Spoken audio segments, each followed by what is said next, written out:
ప్రతిష్టాత్మక హిల్ట్ పాలసీపై హైకోర్టులో పిటిషన్ దాఖలైంది. Hyderabad lands transformation, industrial lands transformation, ఈ హిల్ట్ పాలసీ మీద కూడా ఇప్పుడు హైకోర్టులో పిటిషన్ దాఖలు చేశారు. జీవో నెంబర్ 27 నిబంధనలకు విరుద్ధంగా ఉందంటూ కూడా ఈ పిటిషన్లో పేర్కొన్నారు.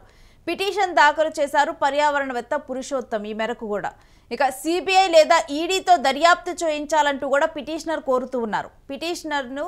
పిటిషన్ను విచారణకు స్వీకరించింది ఇప్పుడు హైకోర్టు. ఇక కేంద్ర రాష్ట్ర ప్రభుత్వాలకి నోటీసులు జారీ చేసింది. కౌంటర్ దాఖలు చేయాలి ఈ పిటిషన్ మీద అంటూ కూడా ఆదేశం ఇవ్వటం జరిగింది. ఇక తదుపరి విచారణ కూడా ఈ నెల 29కి వాయిదా వేసింది.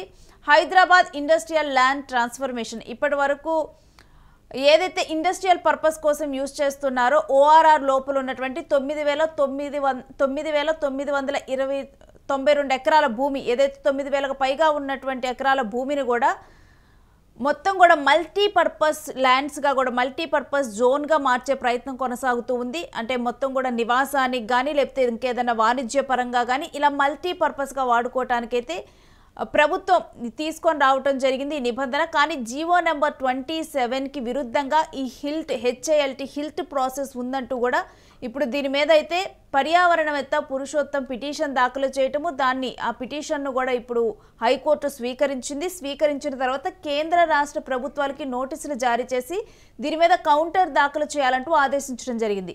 ఇక దీనికి సంబంధించిన డీటెయిల్స్ కూడా మా ప్రతినిధి సతీష్ అందిస్తారు. సతీష్, అసలు ఈ హిల్ట్ పాలసీ మీద దీని మీద వేసినటువంటి పిటిషన్ మీద ఎటువంటి విచారణలు జరిపారు ఈరోజు కోర్టులో?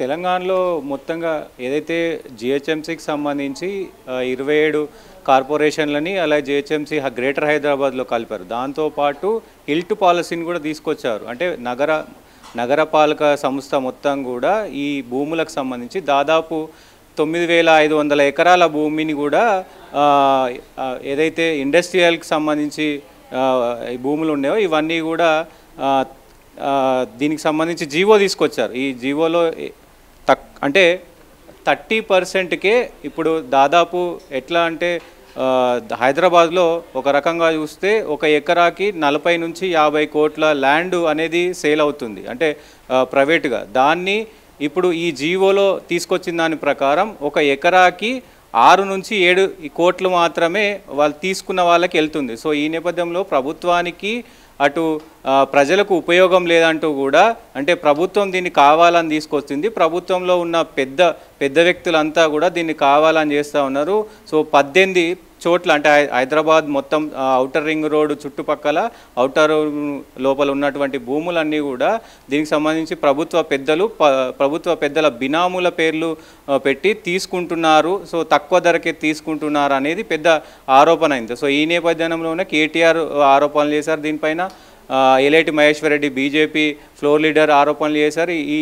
దీనికి సంబంధించి కూడా ఈరోజు హైకోర్టులో పిటిషన్ వేశారు. సో ఈ జీవో అంతా కూడా సబాబుగా లేదు అంటూ పర్యావరణవేత్త పురుషోత్తం దీంట్లో పిటిషన్ వేశారు. విచారణ చేసింది కోర్టు కూడా, మొత్తం ఏంటి డీటెయిల్స్ అని మొత్తం విచారణ చేసింది. దీన్ని సవాల్ చేస్తూ కూడా జీవో జారీ చేసింది. అంటే కోర్టు ప్రభుత్వానికి, అటు రాష్ట్ర ప్రభుత్వానికి అటు కేంద్ర ప్రభుత్వానికి దీనికి సంబంధించిన పూర్తి వివరాలు ఇవన్నీ కూడా మీరు ఇవ్వాలంటూ కూడా జారీ చేసింది.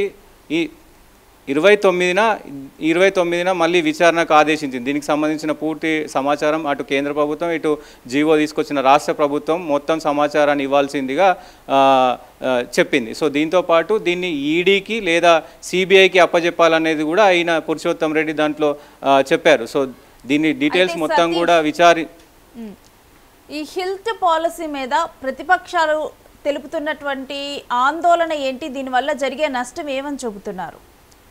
ముఖ్యంగా దీంట్లో ఈ పాలసీ వచ్చేసి ఇప్పుడు ఏదైతే 100% ఉన్నదాన్ని ఇప్పుడు ఈ పాలసీలో ఎవరైతే భూములు కొంటారో వాళ్ళకు 30%కే వస్తుంది అనేది ఈ పాలసీ. అంటే ఇప్పటికే ఇండస్ట్రియల్ ల్యాండ్కి సంబంధించి వాళ్ళు యజమానులుగా ఉన్నారు. అంటే ఇండస్ట్రియల్ ల్యాండ్కి సంబంధించి వాళ్ళ పేర్లు ఇప్పటికే ఉన్నాయి కాబట్టి, అంటే 100 సంవత్సరాలు దీంట్లో అగ్రిమెంట్ ఉంటుంది. ఆ అగ్రిమెంట్లో ఉన్న వాళ్ళకే ఈ ల్యాండ్ మళ్ళీ వెళ్తుంది. సో ఇప్పుడున్న ప్రభుత్వంలో ఉన్న అందరూ కూడా తక్కువ ధరకే భూములు కొనే అవకాశం ఉంటుంది అనేది విపక్షాల డిమాండ్, అటు కేటీఆర్ ఒకవైపు ధ్వజమెత్తుతా ఉన్నాడు. కానీ ప్రభుత్వం కూడా ఒకవైపు ఏం చెప్తుందంటే ఈ గతంలో ఈ వ్యవహారం అంతా నడిపింది కేటీఆర్, అంటే అప్పుడు కేసీఆర్ ప్రభుత్వం ఉన్నప్పుడు కేటీఆరే కదా మున్సిపల్ శాఖకి మొత్తం చూసుకున్నది, కేటీఆర్ ప్రభుత్వంలోనే ఇదంతా జరిగింది. భూముల అమ్మకాలు కావచ్చు, ఈ కోకాపేటకు సంబంధించినటువంటి లియోపోలిస్ కావచ్చు, ఇదంతా మీరు 100 కోట్లలో మీరు అమ్ముకున్నారు కదా, మీ బినామీల పేర్ల పైన కూడా మీరు అమ్ముకున్నారు కదా, మరి అప్పుడు ఏమైందంటూ కూడా ఒకవైపు విమర్శలు వినబడతా ఉన్నాయి. సో దీనికి సంబంధించి మొత్తం కూడా ఏదేమైనప్పటికీ అటు రాజకీయ నాయకులు కావచ్చు, రాజకీయ నాయకుల బినామీలు కావచ్చు బాగుపడుతున్నారు, కానీ ప్రజలకు దీనివల్ల ఏమీ ప్రయోజనం లేదు, ప్రజలు మోసపోతున్నారు. ముఖ్యంగా గవర్నమెంట్ భూములు ఉంటే కనుక ఆ భూమి అమ్మినా కొన్నా అది ప్రజలకు ఉపయోగపడేలా ఉండాలి, ఉపయోగం చేసుకునేలా ఉండాలి. ఒకవేళ నిరుపేదలు ఉంటే ఆ భూమిని నిరుపేదలకు ఇవ్వాలి, లేదంటే నిరుపేద ఇండస్ట్రియల్ పెట్టుకునే వాళ్ళకి ఇవ్వాలి అనేది ప్రధాన సారాంశం. కానీ ఇక్కడ ప్రభుత్వాలు, ఏ ప్రభుత్వమైనా వచ్చిన ప్రభుత్వాలు అటు వాళ్లకు నచ్చిన వాళ్లకు బినామీలు కావచ్చు వీళ్ళకే ఇస్తున్నారు అనేది ప్రధాన ఎజెండాగా నిలబడతా ఉంది. ముఖ్యంగా దీనికి సంబంధించి ఇప్పటికే పలు ఆరోపణలు కూడా వస్తూ ఉన్నాయి. పొంగులేటి కొడుకుకు సంబంధించి 300 కోట్లకు సంబంధించిన భూమిని కబ్జా పెట్టాడు అనేది ఆరోపణ వస్తూ ఉంది. ఈ నేపథ్యంలో ఆయన ఒప్పుకున్నట్టు కూడా కేసు అయింది నా కొడుకు పైన అనేది కూడా ఒప్పుకున్న పరిస్థితులు కనబడతా ఉన్నాయి. ఇప్పటికే కేఏ పాల్ కూడా చాలా విషయాలపైన, అంటే హైదరాబాద్లో ల్యాండ్ కబ్జా పెడుతున్నారు, ప్రభుత్వానికి చెందినటువంటి చాలామంది పెద్ద వ్యక్తులంతా కూడా ల్యాండ్ కబ్జా పెడుతున్నారని ఆయన పిటిషన్ వేసిన దాఖలు కనబడతా ఉన్నాయి. Right, thanks for the details Satish.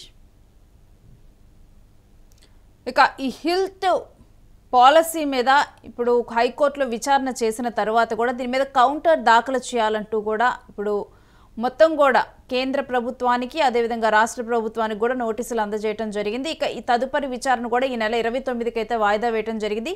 HILT Hyderabad industrial land transformation ఏదైతే ఓఆర్ఆర్ లోపల ఉన్నటువంటి 9,292 ఎకరాల భూమి, దీన్ని కూడా ఇండస్ట్రియల్ పర్పస్ నుంచి మల్టీపర్పస్ జోన్గా మారుస్తున్నారు. మల్టీపర్పస్ జోన్గా మార్చినప్పుడు ఇక అక్కడ వాణిజ్యపరంగా కానీ ఇవన్నీ కూడా అక్కడ మల్టీపర్పస్గా కూడా యూజ్ అవ్వనుంది ల్యాండ్. అయితే దీన్ని పూర్తిగా కూడా 5 లక్షల కోట్ల స్కామ్ అంటూ కూడా ముఖ్యంగా కూడా బీఆర్ఎస్ బీజేపీ కూడా దీని మీద తమ గలం వినిపిస్తూ ఉన్నాయి, ఈ విధానాన్ని వ్యతిరేకిస్తూ ఉన్నాయి. అయితే దీని మీద పొంగులేటి కూడా స్పందించారు. ఇది స్కామ్ అనటం, అంటే ప్రస్తుత ప్రభుత్వంలో ఉన్నటువంటి మంత్రి పొంగులేటి కూడా స్పందిస్తూ ఇది స్కామ్ కాదు, అంటే ఇదే పాలసీని గత ప్రభుత్వంలో బీఆర్ఎస్ కూడా మరి ఫాలో అయింది, మరి అప్పుడు జరిగిన దాని మీద విచారణ జరిపిస్తామంటూ కూడా మాట్లాడటం జరిగింది. ఈ విధంగా కూడా ఈ హెల్త్ పాలసీ అనేది కూడా ఒక హీట్ని రాజేస్తుంది రాజకీయాల్లో.